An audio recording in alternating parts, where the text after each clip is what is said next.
Hello बच्चों, let us see this problem. Radius of Earth is about 6400 kilometer and Mars is 3200 kilometer. The mass of Earth is 10 times the mass of Mars. Object weighing on Earth is 200 Newton.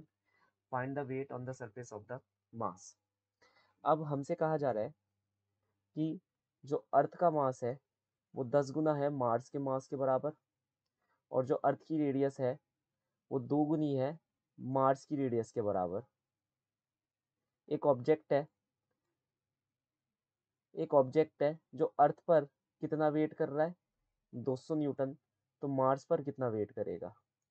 तो यहाँ पर मैं अपना पहला की concept लगाऊंगा। Weight force on the Mars is mass of the object into gravity acceleration due to gravity on Mars. अब अगर मैं एक्सेलरेशन ड्यू टू ग्रेविटी का यहाँ पर फॉर्मूला लगाता हूँ, that will give me the second की concept, that is G mass of the planet upon radius of the planet का होल स्क्वायर, है ना।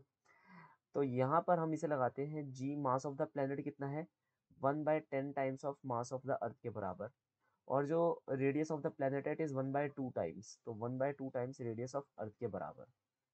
तो यहाँ मैं लिख सकता हूँ M naught, and this will be 1/10 into इस 1/2 का होल स्क्वायर ऊपर चला जाएगा 4 into G M E upon R E square, that is M O G on earth, this is acceleration due to gravity on earth, into 4/10। अब यहाँ पर से ये वैल्यू हमें गिवन है कि भाई वो अर्थ के ऊपर कितना वेट कर रहा है, 200 न्यूटन वेट कर रहा है। तो 200 इंटू 4/10, दैट इज 80 न्यूटन। वो मार्स पर कितना वेट करेगा, 80 न्यूटन वेट करेगा। So the final solution for the following problem is option number 4। Hope you understood well, best of luck.